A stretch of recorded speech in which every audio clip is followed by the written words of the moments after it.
Since 1990, this number has correctly predicted the World Cup winner 8 times out of 8. It is not goals scored. It is not FIFA rankings. It is not squad market value. 8 tournaments. 8 correct predictions.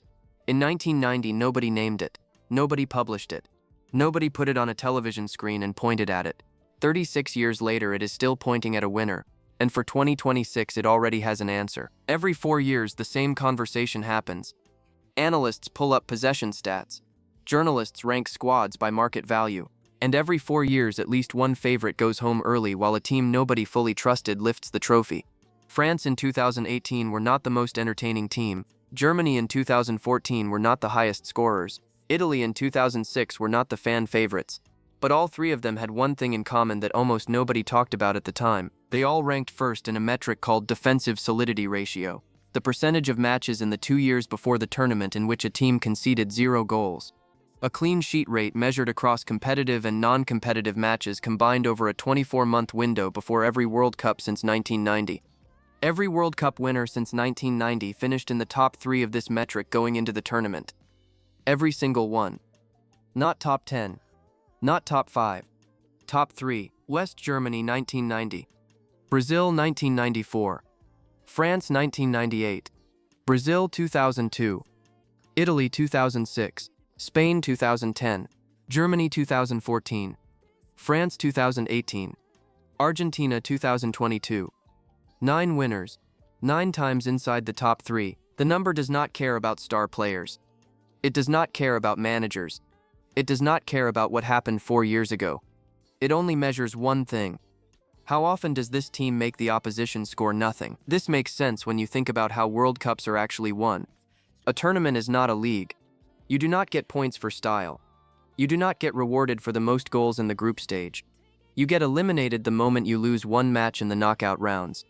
One bad defensive moment. One penalty conceded. One set piece that goes wrong. And you are on a plane home. The teams that win World Cups are not always the most creative.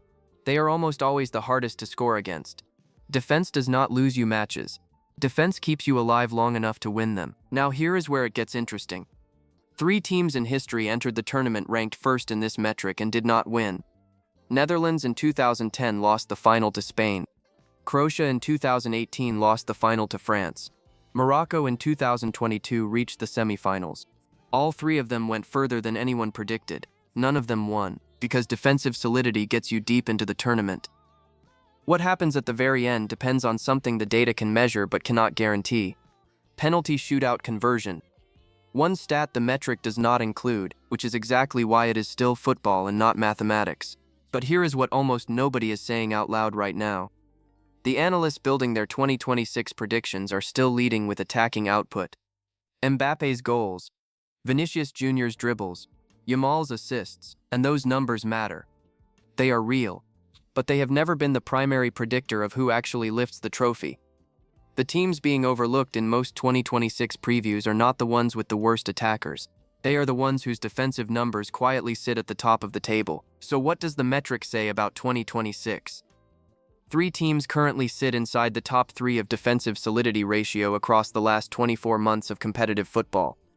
France, Morocco, and one team that almost every major outlet has listed as a contender but not a favorite, Uruguay, confident. 16 clean sheets from their last 22 competitive matches.